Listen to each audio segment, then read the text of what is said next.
My child, I beg you, don't make this mistake again.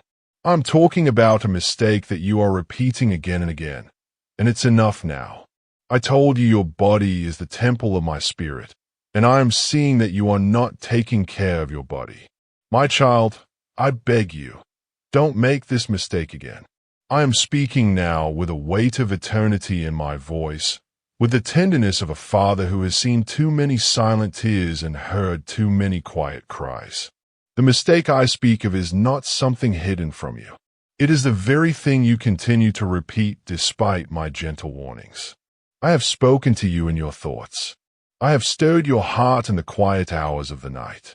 I have shown you signs, sent you nudges, whispered through others, and even allowed consequences to touch your life. Not because I was angry, but because I love you. Because I love you more than you have yet understood, more than you have dared to believe. I told you before, and I say it again now, your body is the temple of my spirit. Not a metaphor, not a poetic image, but a sacred truth. I designed it with care. Every cell, every nerve, every breath crafted with intention.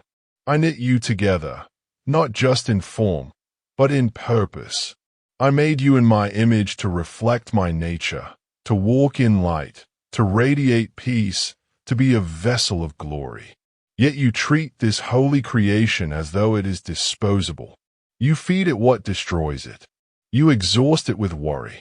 You neglect it through indifference. You give it to things, to people, to habits that were never meant to have dominion over you. And then you wonder why you feel so far from me, why your prayers feel dry, why your joy is fleeting, why your peace is fragile. My presence cannot fully dwell in what is willfully defiled. I am not absent from your life, but you have built walls around your heart, walls of indulgence, of shame, of fear, of pride. I want to break them down, but I will not force myself where I am not welcomed. I am not here to condemn you, but to rescue you from yourself, from the lies you've believed, from the habits you've allowed to become chains. I have called you to be holy, not through striving, but through surrender. I'm not asking you to be perfect in your strength. I'm asking you to be honest in your weakness so that my strength can be made perfect in you. When I see you turning again to the things that have already harmed you, I do not turn my face away in disgust. I move closer. I grieve, but I do not abandon. I see beyond your behavior. I see the pain that drives it, the fear that feeds it, the silence that surrounds it. I see the emptiness you try to fill with noise, with activity, with distraction. I see how you run from rest, not because you don't want peace, but because you are afraid of what will surface in the silence.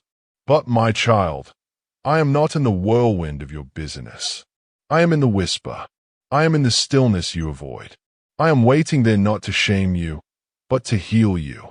You were not created for slavery, to appetites, to substances, to opinions, to patterns of destruction. You were created for communion with me. You were created to walk with me in intimacy, to carry my presence like a living flame. Yet you settle for flickers of light when I want to consume you with fire. You reach for fleeting pleasures when I offer eternal joy. You compromise in the name of coping, not knowing that what you reach for is robbing you of strength, clarity, and freedom. I do not want part of you. I want all of you. Not because I am possessive, but because I know that only in full surrender can you truly be free. I see how you punish yourself for your failures. I see how you carry guilt like a shadow, how shame whispers to you in the dark. I never asked you to carry shame. That is not my language. Shame cripples, but I came to restore. Guilt may warn, but grace redeems. And I have grace for you, more than enough, more than your history, more than your relapses, more than your doubts. You are not disqualified because of your struggle. You are a candidate for my glory because of your humility. I draw near to the brokenhearted. I lift up the humble. I do not reject the contrite. When you fall, cry out not in despair, but in hope. Because I am the God who lifts the fallen, who binds up the wounded, who restores what was lost. You may feel like you've gone too far, but I tell you now, you are still within reach. My arm is not too short to save. My love is not too fragile to endure your failures. My mercy does not expire when you fall again. But I need your honesty. I need you to stop pretending that all is well while you wither inside. I need you to stop numbing what I want to heal. I need you to stop hiding from the light, because it is only in the light that healing begins. I am light. In me there is no darkness at all. When you walk with me, you will no longer need to hide behind masks or silence or excuses. You will be free. I want to show you how to honor your body, not out of vanity or fear, but out of reverence. I want to teach you how to rest, how to breathe, how to live fully. I want to teach you to listen to what your soul needs, not what the world demands. I want to reintroduce you to the joy of simply being with me, being whole, being known, being loved. You were not made to live fractured. You were made to be whole. The world will pull at you from every direction, but I call you to stillness. The world will shout its opinions, but I will whisper my truth. The world will offer escape, but I offer freedom. Come back to the garden, my child. Not a place, but a way of life. A life where we walk together in the cool of the day. A life where shame has no voice. A life where you no longer need to strive for worth because you are already mine. Let me be your healer, not just your helper. Let me be your source, not just your safety net. I want to be your everything, not because I need your worship, but because you need my presence. You cannot thrive apart from me, just as a branch cannot live without the vine. Stay connected to me and you will bear fruit, not just good works, but peace, joy, clarity, strength, wisdom, wholeness. You may be asking how to begin again. It begins with a yes, a small yes from a sincere heart. Not a promise of perfection, but a willingness to let me lead. Start by returning to me in quiet. Lay everything down. Bring me your confusion, your fear, your addiction, your exhaustion. Bring me the part of you you've hidden even from yourself. I will not be surprised. I already see it. And I love you still. I will walk with you step by step. I will not rush you, but I will not leave you stuck. I will break the chains you've grown used to. I will renew the places that have grown numb. I will awaken your spirit again. This is not just about your body. It is about your entire being. I want all of you whole, body, mind, and soul. You cannot separate the parts of yourself and expect to be well. I made you as one being woven together with purpose. When one part suffers, all suffer. But when I restore you fully. Trust my process. Trust my timing. Trust that I am working even when you don't see it. Trust that nothing is wasted, not even your mistakes. I can use all things for good when you surrender them into my hands. Let me make beauty from ashes. Let me write a new chapter. Let me show you what redemption truly means. Not just a second chance, but a transformation. I have never stopped loving you. I never will. My love is not based on your performance. It is rooted in my nature, and my nature is unchanging. You are not what you've done. You are who I say you are. Chosen, redeemed, set apart, beloved. This is the truth that will anchor you when storms come. This is the truth that will steady your steps when temptation whispers. This is the truth that will heal the lies you believed for too long. You are not alone. I am with you. I always have been. Even in your darkest hour, I was there. Even when you ran from me, I pursued you. Even now, I call you by name. A divine warning. My child, listen closely, for what I am about to say is not only truth, but it is life. I speak not in riddles, but in clarity. I speak not to frighten, but to awaken. I speak to you because I love you, because you are mine, because your days are known to me, because your purpose is not random, and because your soul, yes, your soul, is of infinite value to me. You have heard my voice, not once but many times, not always in thunder, not always in dreams, not always through others, but in the still moments, in the stirring of your heart, in the unrest of your conscience, in the quiet ache that follows a poor decision, in the heaviness that presses after disobedience. I have been faithful to speak. I have never been silent when you sought me with sincerity. I have never failed to send warnings before danger. My love does not permit me to remain idle while you walk toward harm. I send signals, gentle at first, a whisper in the night, a check in your spirit, a scripture you stumble upon by no accident. And if you do not heed, I raise my voice, not in anger, but in urgency. But I must tell you this, my child, because I do not lie, ignoring my warnings as consequences. You may think you can walk in your own wisdom and still find the same protection, but you are wrong. My warnings are not empty threats. They are not commands rooted in control. They are signs along a path that leads to life. To ignore them is to drift further from safety, deeper into the hands of things that do not love you. I see where each path leads. I know where compromise ends. I see the snare hidden beneath what looks harmless. And when I say stop, I say it because I know what comes next. I am not reacting. I am revealing. You believe sometimes that you can manage your choices and control their outcome. But you forget that while I give you the freedom to choose, you do not have the power to avoid the consequences of those choices. That is why I intervene. That is why I warn. Because I would rather see you temporarily uncomfortable in correction than eternally scarred in rebellion. My love is not passive. My love protects. My love convicts. My love disrupts your illusions so that truth may be seen. But when you harden your heart, when you explain away my signs, when you call your own way freedom, you open the door to storms that I tried to shelter you from. I have warned you through people, through a parent's caution, a friend's concern, a stranger's words that pierced at just the right time. Do you remember that conversation you couldn't forget? That message that felt like it was meant just for you? That moment when you knew deep inside you were being called to turn back, to walk away from what you were about to do? It was me, and yet you silenced it. You chose to believe you had more time, that just one more time wouldn't hurt, that you could repent later, that surely I would understand. I do understand. I understand far more than you know.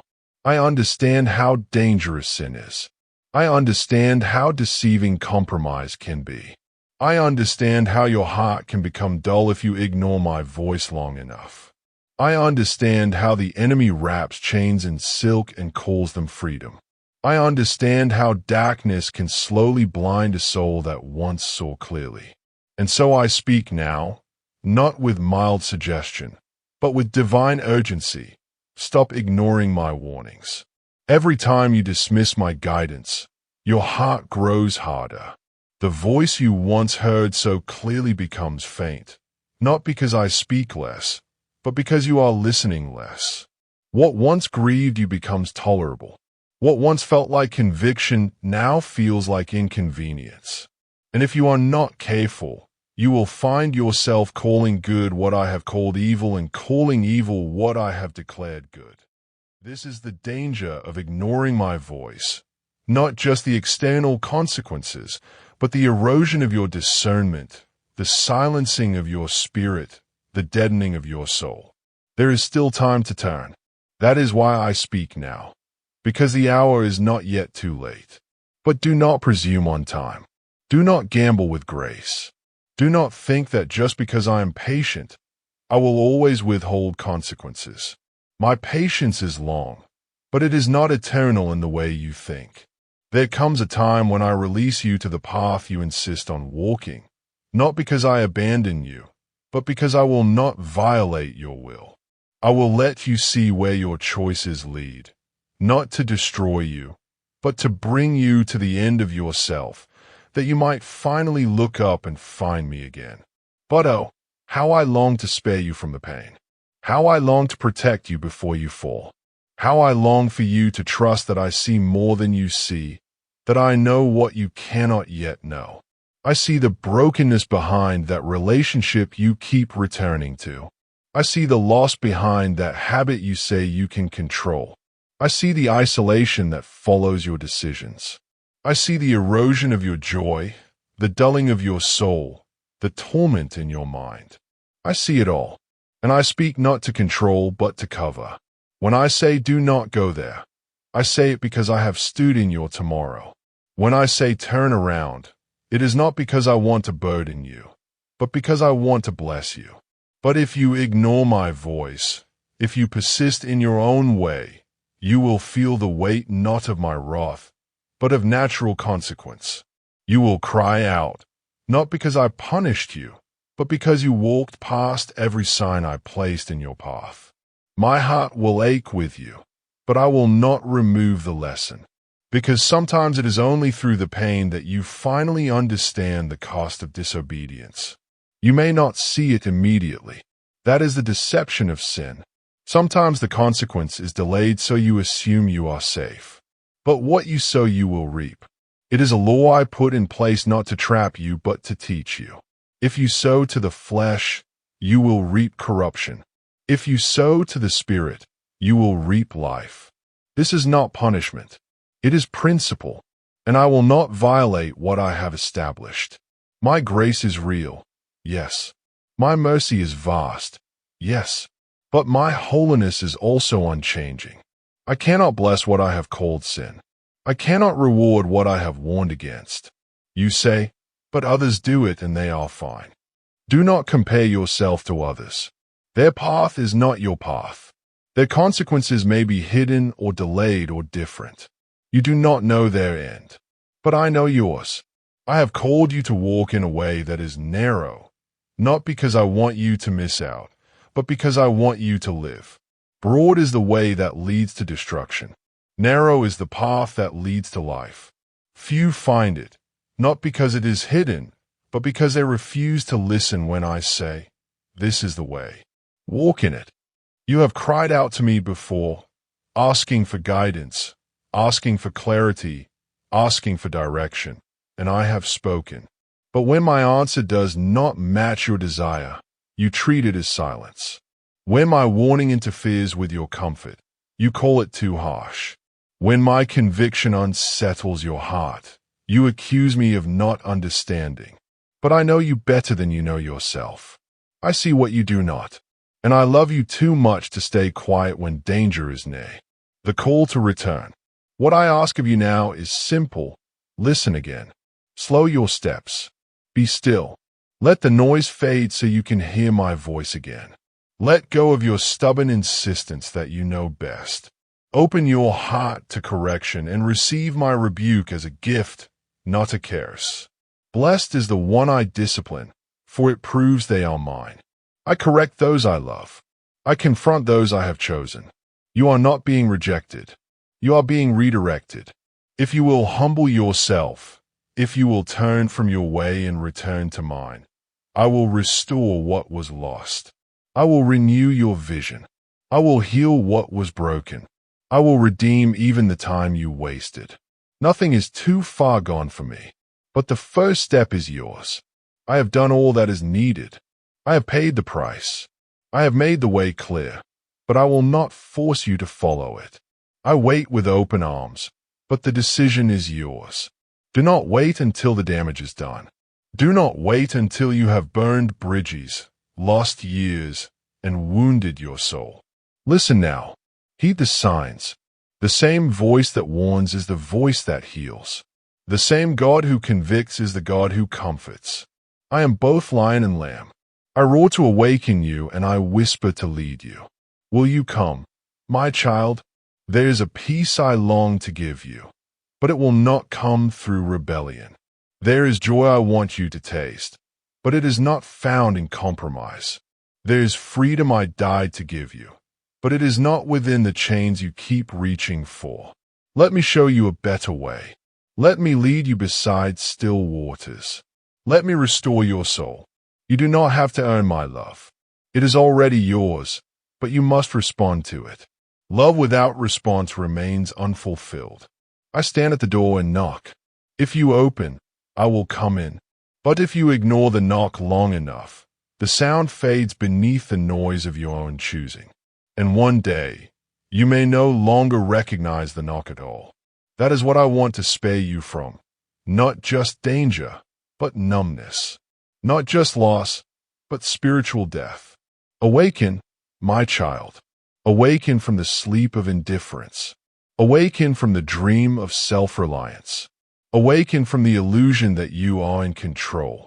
You are not in control, but I am, and I am good. Trust me again. Return to your first love, the one you knew before the world dimmed your light. I'm still here. I have not moved. My voice still calls. My hand still reaches. My heart still yearns. And if you say, "But I am afraid of what you'll ask me to leave behind," I say this. What I ask you to leave is nothing compared to what I want to give. I will not strip you for the sake of emptiness. I will cleanse you for the sake of fullness. I will not take your idols to leave you barren. I will remove what enslaves you so I can fill you with what satisfies. Listen to me, my child. The signs I've given you are gifts. The conviction you feel is proof of my nearness. Do not silence it. Do not despise it. Let it lead you back. Let it guide you home. There is still time. There is still grace. But the window will not stay open forever. Choose me now. Choose life. Choose truth. Choose freedom. You will not regret it. You will only regret the delay. That I love you with a love that will not give up. But love gives choice. And now, my beloved, the choice is yours. Amen.